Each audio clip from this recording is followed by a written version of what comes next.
నెలకి 50,000 నుండి 60,000 ఆదాయం రన్ టైలర్ యాప్ లో ఆర్డర్ కంప్లీట్ చేసి పేమెంట్ పొందండి. చెప్పండి. రమ్యను కావాలంటున్నా. మనమ్మైనా కాదు, నీ కూతుర్ని. రమ్యను చూసినప్పటి నుంచి కలవరిస్తున్నాడు. తమరు గనక ఓకే అన్నారంటే లైసెన్సులు కాంట్రాక్టులు డబ్బులు వచ్చి ఊళ్ళో పడతాయండి. అంతా హ్యాపీస్. నోరు మూసుకుని బయటికి పో. వెళ్ళు. వెళ్తాములేండి, చెప్పారు కదా, తమరు చూసుకోండి. ఏవండి, అది మన ఇద్దరు కూతురు.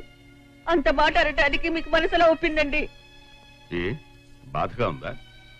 ఒక్కరోజు కాదే, రమ్యను జీవితాంతం చూసుకుంటానంటున్నాడు. చూసుకోవడం కాదు, ఉంచుకోవడం అని చెప్పు. కరెక్ట్ గా ఉంటుంది. రమ్య, నన్ను ఇలా పిలవకు. నన్ను ఇలా పిలిచే హక్కు నువ్వు కోల్పోయావు. కన్న కూతుర్ని ఎవరికైనా పంపాలనుకునే నువ్వు కన్న తల్లిని ఎవరి దగ్గరికైనా పంపే ఉంటావు. రమ్య, మీ అమ్మనంటే కోపం పొంగుకొస్తుందా? ఆ రంగమాతాండ మీద పగతో మా అమ్మ శీలం మీద నిందలు వేశావు. ఇప్పుడు నా శీలాన్ని ఎలా వలిచేయాలని చూస్తున్నావా? ఏ మేం మాత్రం ఆడవాళ్ళం కామా? అరవకు. నీ అరుపులకి భయపడి నువ్వు ఆడమన్నట్టు ఆడడానికి మేమేం కీలు బొమ్మలం కాదు. వెళ్ళిక్కడి నుంచి. నా అండదండలు లేకపోతే నువ్వు నీ అమ్మ అడుక్కు తినాలి. నీ నీడలో నిలబడి శీలాన్ని అమ్ముకోవడం కన్నా నడి రోడ్లో నిలబడి అడుక్కు తినడం మంచిది. పోరా. ఏమే, నీ కూతురు నోటుకొచ్చినట్టు మాట్లాడుతుంటే అలా చూస్తూ ఊరుకుంటావే? ఎప్పుడో నేను అనాల్సిన మాటలు ఈ రోజు నా కూతురు అంటుందని ఆనందంగా చూస్తున్నాను. అంత ఆనందపడకు. ఎద్దునడికి కళ్ళకు గంతలు కట్టు. నీ కూతురు నొప్పించక్కర్లేదు. బలవంతంగానైనా నా కార్యాన్ని సాధించుకుంటాను. ఒరే రంగా మంగా, దీన్ని పట్టుకోండి రా. ఏమండి, ఏమిటి అన్యాయం? కొంచెం ఆలోచించండి. ఏంటి ఆలోచించేది? నాగు పామైనా ఆడపిల్లైనా ఒకేటు పడేంత వరకే తలలు ఎగరేస్తాయి. ఆ తర్వాత తలలు దించుకుంటాయి. రేయ్, నేను తీసుకెళ్ళరా. ఏమండి, మీ కాళ్ళు పట్టుకుంటారు. అన్యాయంగా అమ్మాయి జీవితం నాశనం చేయకండి. నేను అనుకున్నది జరిగి తినాల్సిందే. ఏమండి, ఏమండి, నల్లరాయైనా కరుగుద్ది గాని అయ్యగారు మనసు కరుగుద్దా అమ్మా? రాజ్యం, ఈ పట్టుకునే కాళ్ళేదో ఆ రాజాబాబు కాళ్ళు పట్టుకోండమ్మా. అయ్యగారిని ఎదిరించి అమ్మాయి గారిని కాపాడగలిగేది అతను ఒక్కడేనమ్మా.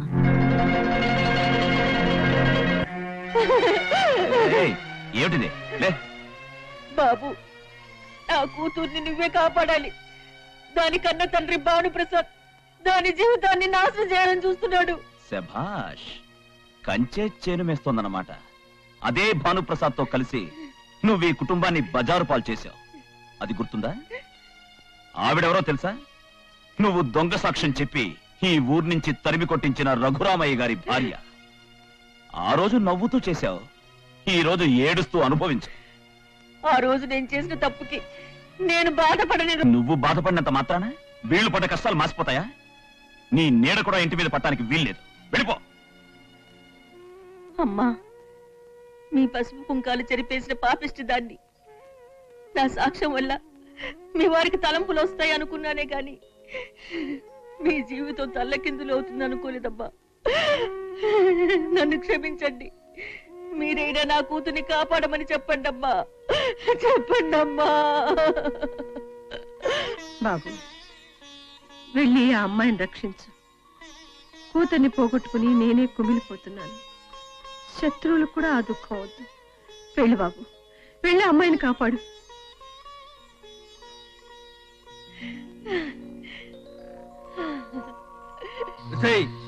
నువ్వు సిగ్గుతో చచ్చిపోతావో నాకు లొంగుతావో నిర్ణయించుకో. తీరా ఫోటోలు తీ. దీని ఒంటి మీద ప్రతి పుట్టుమచ్చ క్లియర్ గా కనపడాలి. తీరా. ఎవరా నువ్వు? నీకు ఓటేసి గెలిపించిన పౌరుణ్ణి, తప్పు చేస్తే బూటుతో కొట్టే వీరుణ్ణి.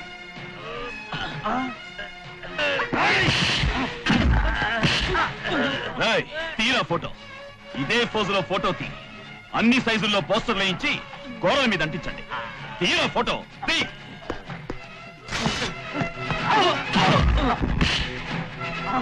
దాన్ని పట్టుకోండిరా.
నేను ఎక్కడున్నాను? ఇప్పుడు ఎలా ఉందమ్మా? పర్వాలేదు. నన్ను కాపాడిన ఆయన ఎక్కడ? అక్కడున్నాడు. రాణి, అది ఎవరి సమాధి? అది సమాధి కాదు, రాజాగది దేవాలయం. అతని ప్రాణం తిరుగాడే చోటు. ఏమిటి అనేది? రాజా సంధ్యను ప్రాణానికి ప్రాణంగా ప్రేమించాడు. వాళ్ళిద్దరూ ఒకటి కాబోయే సమయంలో సంధ్యను ఎవరో చంపేశారు. అయినా సరే ఆమె మీద ప్రేమతో అతను అలా ఉండిపోయాడు. పెళ్ళాం బ్రతికుండగానే ఇంకో ఆడదానికి తాళి కట్టే మగాళ్ళు ఈ కాలంలో ఉండగా చచ్చిపోయిన స్త్రీమూర్తి కోసం తన జీవితాన్ని త్యాగం చేస్తున్న మహాపురుషుడు రాజా. సంధ్య మీద ప్రేమతో ఆ కుటుంబ బాధ్యత అంతా రాజా నెత్తి మీద వేసుకున్నాడు. ఇది చాలా గొప్ప విషయం. ఏంటి ఆలోచిస్తున్నావు?